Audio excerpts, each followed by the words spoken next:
and welcome to my home. My name is Jackie. This is the box.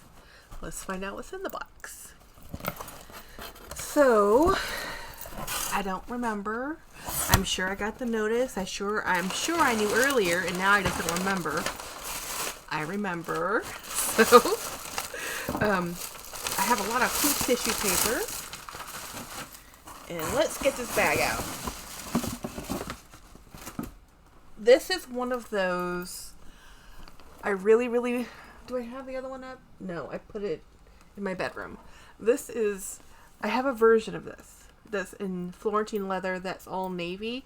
This is different because this is a long crossbody strap. I love this bag. Look how gorgeous this bag is. I think it's called the Elise. I like the way it opens. I like the collar. Man, look at that beautiful blue and this green suede, and there's just some air paper. Here's the inside. It's pretty dang clean. Actually, I might need to contact them. They gave me a quarter. This is a $quarter, which we know. What year is this? 2002, Louisiana. I might have to mention that. Luckily, the buyer is someone I can easily contact. This is something I purchased through Mercari. There's dust on this bag. This came off of his shelf and just came right into a box, and it's a little dusty on this side. This pocket actually has more wear than the interior pockets. There's some corner wear, but I knew that going in, and this is really just going to be taken care of with some moisturizer. So as soon as I get off, well, actually I could do this while I'm talking to you. So I'm going to clean this bag with me. So what do I do when I get a bag like this? It's obviously dusty. I can feel the dust. This is just a wet wipe. Now ideally, you're going to want to wipe a bag down or clean a bag, let it dry, moisturize it, let it dry. I'm doing this really fast because I know this is a dry leather. I can feel the leather's dry, and because most people never ever moisturize their bags, and because Dooney and Bourke recommends that you don't moisturize their bags, they recommend you don't treat their bags at all, that they're keep them the way they come from the factory. So nobody does. But when they're not young and they've been around the block, it's fine to moisturize them. So this is a pebbled leather and Florentine. This could just be Florentine that's pebbled. So I've learned that Florentine leather over time will get the pebbled look. I don't know if this was a pebbled leather with Florentine or a Florentine that looks pebbled now. So what I did was just took a wipe. It's not very dirty at all because it's honestly just a bunch of dust. It just needed a quick dusting. I'm going to pull out, well actually I can't, because I'm going to take this wipe and go into this interior pocket and try to get some of this, pull out this dust on this red interior. Of course, when you get dust wet, it becomes mud. You know, be careful. If it's really dirty, don't do that. This is not really dirty. It's just a little neglected. So, now that I have done that, I'm going to do a couple things. One thing I'm going to do is take this box and make the surface a little taller so you can see, if I drop other things, what I'm doing. So this is my favorite leather conditioner, and it's just this wax. I'll read you what it says. Contains natural beeswax, perfect for uses on saddle, tack, boots, gun cases, and handbags. And it's from Milwaukee, Wisconsin. For best results, clean leather with saddle soap, then apply a light coat of Aussie leather conditioner with a clean cloth. Allow product to penetrate. Buff off excess if desired. Second coat may be necessary for very dry leather. And this is 15 ounces. And I've used quite a bit. About that much of the container is gone. And I like to use my fingers, which is why I like this type of wax instead of a liquid. And yes, it says to use a cloth, but I find I have more control and dexterity if I just use my fingers, and I can get into all the little crevices, and I like to go into the straps, go around like this, and really get in there. And when it's this old, I'm pretty sure this is the first time conditioner has touched this since this left the manufacturer.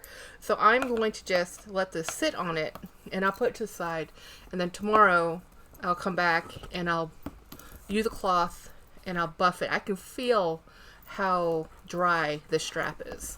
Now the back side of the strap is always going to be drier than the front, because the front side, the right side I should say, is the one that has all the treatments on it to make it smooth, and the back side's a little rougher, and you want it to be a little rougher because you want it to grip your clothing so it doesn't slide off. So I'm just going to do a quick little rub down and give this new lease on life for this leather. Especially when you do this, I like to really massage in to the bends, any bends, because that's where you're going to get the most wear, most stress, most everything in any type of bag. Again, leather's a natural product. It's been, man, this leather has been, to get to the state and point where it's in a leather handbag, it is been beaten and drummed and tanned and, you know, probably shaved and sanded and dyed. I mean, this stuff has gone through a lot in its life to become your handbag. And I like to make sure I get to keep my handbags for as long as I can. And I will keep this bag, again, will never leave my collection. Some bags do leave my collection. You've seen some bags leave. I've traded and swapped. Most of the bags that I've traded and swapped with I've had for years. I'm new to YouTube, so you're new to me, so y'all don't know me. You don't know my collection. We're just getting to know each other. And so it might seem like, oh, well, she just got that. She'll get rid of it. Sometimes I order bags that I know immediately are not going to work for me. So those are the bags that get rehomed pretty quick because I have no attachment to them. They came because I thought I'd like them. I got them. I don't like them. Now the bags like this, which I know I like because I have another version of this, never leaving my collection. This I won't get tired of. I've learned that I prefer a medium to large bag. My small bag phase is over. I still have a couple tiny bags for fun, but I find that because I am a working person, nothing makes me happier than a dooney bag. Nothing. And it took me a long time to learn that. It took me a long time to realize that. It took me a long time to decide that's what made my heart sing, because my brain says you should love these French brands. You need to love Longchamp. You need to love the leather from XYZ brand, or you just need to like these other things. And it turns out I like them, I admire them, but they don't make me as happy as this bag. This bag makes me so happy. And I think that's even though why James is like, stop buying bags, he understands, you know, how much I love these things. I do need to stop buying bags financially. Money is a finite commodity. It's not infinite. And it's just because right now I've been able to find these at such great prices. I've been able to pick up bags I never thought I would ever be able to get. When this bag was brand new, it was several $100s. I don't even think I paid $100 for this bag.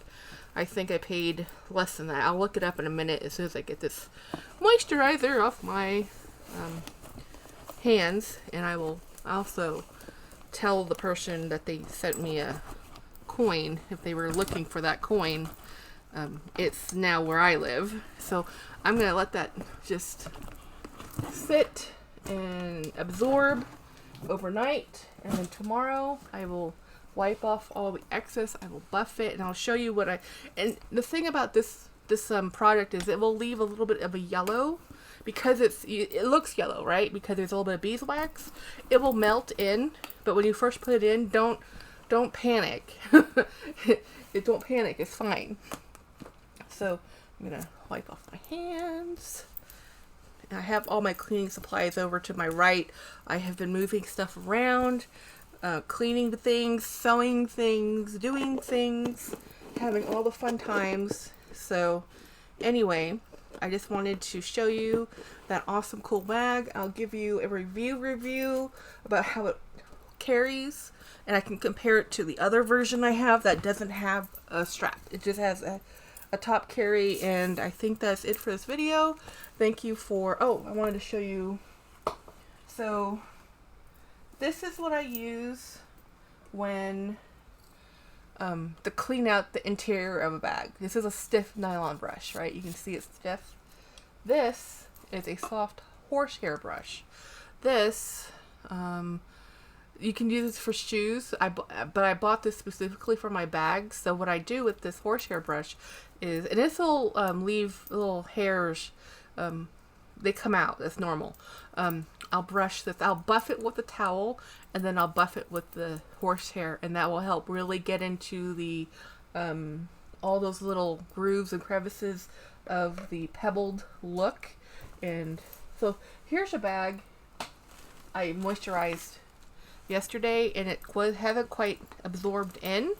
Well, I should say it's absorbed as much as it's going to, is what's happened. So I'm going to take this, and you see where it's really bright and shiny? We're going to, and it gets a little bit duller because I'm taking off what I just put on. So this is another one of my vintage finds, and I just threw on a whole very thick layer of wax on this, very thick, because this was thirsty beyond all thirst. So I'm gonna get most of this, what didn't get absorbed in, off, and then it's gonna look a little bit duller, a little less shiny, and I'm just wiping, and really pretty hard actually. So that's that, right? And then, and it's still a little shiny, you can still see it's moisturized. You just do this. So this doesn't scratch it, it just kind of helps distribute all the oils that are left on the surface, and it will deposit little hairs, and I just brush off the hairs. And it's better if my horsehair brush was a stiffer, wider, but I didn't get that one. I thought I was getting that one. I still need to get another one. I had one before, but they wear out. You know, they don't last forever. They last a very long time. But anyhow, and there you go. That is the secret right there to making it shiny, glossy, and a nice even coat of protecting. So anyhow, that's how you take care of your leather handbags, and also your shoes if you have leather shoes. Most people do not. All of my shoes are now made out of plastic. My leather shoes that I had for years and years and years, I can't wear them anymore. It's not the shoe's fault, it's my foot's fault. So I have to have shoes that fit. For most of my life, I've worn all leather shoes, and not leather soles necessarily, but leather uppers. And so we've always had to, my dad was military. He grew up shining shoes. It's just the way it is. Anyhow, have a great day. Thank you for watching my video. A whole 5 minutes of it. Okay, well, maybe 6 minutes of it. Have a great day. Bye.